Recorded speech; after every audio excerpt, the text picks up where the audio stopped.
प्रस्तुत है श्रीमद् भागवत महापुराण से पाठ। ये पाठ मैं श्रीमद् भागवत महापुराण के तृतीय स्कंद के 21वें अध्याय से प्रस्तुत कर रहा हूँ।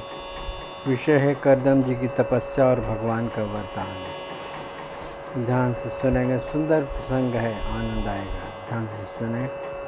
विद्रुवाच स्वायंभुवस्य च मनोर्वंशः परमसम्मतः कथ्यतां भगवन् यत्र मैथुनेनैधिरे प्रजा प्रिव्रतोत्तानपादौ सुतौ स्वायंभुवस्य वै यथा धर्मजुगुपतुः सप्तद्वीपवतीं महीम् तस्य वै दुहिता ब्रह्मन् देवहूतीति विश्रुता पत्नी प्रजापतेरुक्ता कर्दमस्य त्वया नघ तस्यां स वै महायोगी युक्तायां योगलक्षणैः ससर्ज कतिधा वीर्यं तन्मे शुश्रूषवे वद। रुचिर्यो भगवान् ब्रह्मन् दक्षो वा ब्रह्मणः सुतः यथा ससर्ज भूतानि लब्ध्वा भार्यां च मानवीं। मद्रुवाच प्रजासृजेति भगवान् कर्दमो ब्रह्मणोदितः सरस्वत्यां तपस्तैपे शास्त्राणां समादश तत्समाधियुक्तेन क्रियायोगेन कर्दमः सम्प्रपेदे हरिं भक्ता प्रपन्न वरदाशुषम्। तावत् प्रसन्नो भगवान् पुष्कराक्षः कृते युगे दर्शयामास तं क्षन्तः शब्दं ब्रह्म ददाद्वपुः सतं वीरजमर्काभं सुतपद्योत्पलस्रजं स्निग्धनीलालकभ्रात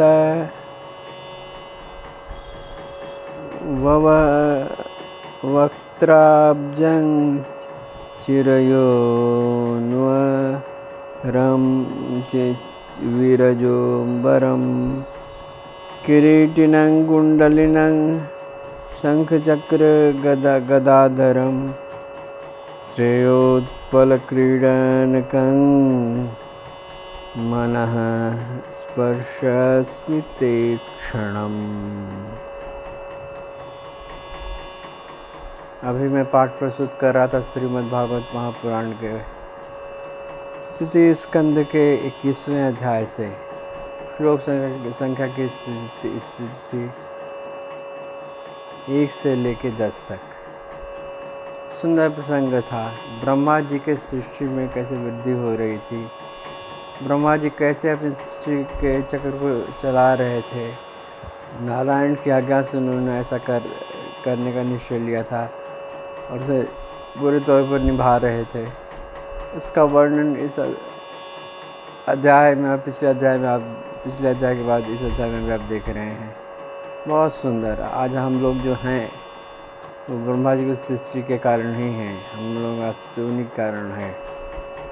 तो इसके लिए ब्रह्मा जी को बार बार प्रणाम करते हैं हम लोग।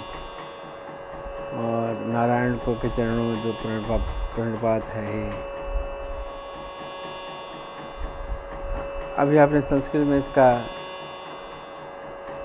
श्लोक का पाठ सुना। अब उसका हिंदी में, सरल हिंदी में रूपांतरण में प्रस्तुत कर रहा हूँ। ध्यान से सुनेंगे और आनंद लेंगे। विदुर जी ने पूछा, भगवान स्वयंभू मनु का वंश बड़ा आदरणीय माना गया है। उसमें मैथुन धर्म के द्वारा पिता की वृद्धि हुई थी। अब आप मुझे उसी की कथा सुनाइए। ब्रह्मन, आपने कहा था कि स्वयंभू मनु के पुत्र प्रियव्रत और उत्तानपाद ने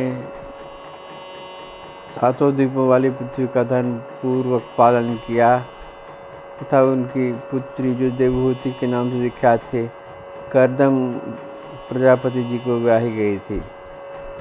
देवहूति योग में लक्षण समाधि से संपन्न थी। उससे महायोगी कर्दम जी ने कितनी संतानें उत्पन्न की, वह सब प्रसंग आप मुझे सुनाइए। मुझे उसके सुनने की बड़ी इच्छा है।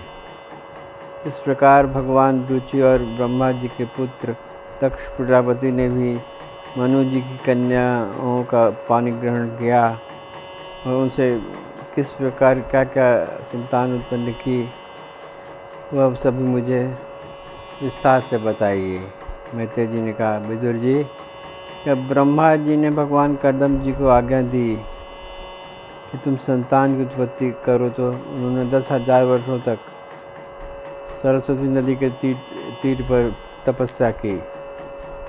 वे एकाग्र चित्त से प्रेम पूर्वक पूजनोपचार के द्वारा शरणागत वरदायक श्रीहरि की आराधना करने लगे। तब सतयुग के आरंभ में कमल नयन भगवान ब्रह्मा श्रीहरि ने उनकी तपस्या से प्रसन्न होकर उन्हें अपने शब्द ब्रह्ममय स्वरूप के मूर्तिमान दर्शन दिए। भगवान की वह भव्य मूर्ति सूर्य के समान तेजोमयी थी। वह गले में श्वेत कमल और कुमुद के फूलों की माला धारण किए हुए थे। मुख कमल नीली और चिकनी अलकावली से सुशोभित था। यह निर्मल वस्त्र धारण किए हुए थे।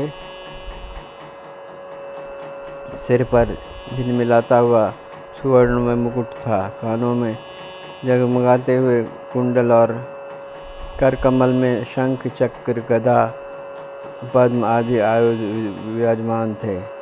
उनके एक हाथ में क्रीड़ा के लिए श्वेत कमल सुशोभित था। प्रभु की मधुर मुस्कावली चित्त का हरण करने लेने वाली थी, चित्त को चुरा लेने वाली थी। तो सुंदर छवि थी भगवान की कि मन अनायास उसको खींचा चला जाता था। उससे सुंदर छवि सृष्टि में कोई है ही नहीं। भगवान नारायण इतने सुंदर हैं कि कई बार उनको लगता है कि वो भी अपने छवि पर मुग्ध हो जाते हैं। इसलिए तो लक्ष्मी जी उनका साथ नहीं छोड़ती हैं, कभी उनके चरण सेवा में लगी रहती हैं। तो आपने सुना, बहुत सुंदर प्रसंग था। ब्रह्मा जी के सृष्टि का विस्तार ये विषय था। अब आपसे एक विनती है कि यदि आपने मेरा चैनल, यानी इसका कोड है @कविंद्र मिश्रा 5774, और इसका अगर सब्सक्राइब इसको नहीं किया है आपने अभी तक, तो कृपा करके सब्सक्राइब कर दीजिए। और यदि इसका लाइक और शेयर अभी तक आप नहीं कर पाए हैं किसी भी कारणवश, तो लाइक और शेयर कर दीजिए। और बेल आइकन दबाना बिल्कुल नहीं भूलिएगा भैया, इसे दबा ही दीजिएगा, जिसके द्वारा आप मेरे द्वारा प्रस्तुत किए हुए परम उत्तम सनातन धर्म के ग्रंथों का पाठ सुन पाएंगे। इसके श्रवण मात्र से आपके जीवन में कल्याण और ऐश्वर्य का प्राकट्य होगा। भौतिक और आध्यात्मिक दोनों प्रकार के ऐश्वर्यों का प्राकट्य होगा और भगवत कृपा से आप सिंचित होने लगिएगा। इसका श्रवण करिए। आइए भगवान श्री कृष्ण को निवेदित एक श्लोक का पाठ हम लोग करें, जिस श्लोक के पाठ में भगवान की कृपा का उल्लेख है, और इसके पाठ मात्र से श्री कृष्ण भगवान प्रसन्न हो जाते हैं। पाठ करें। ओम नमो भगवते वासुदेवाय। ओम नमो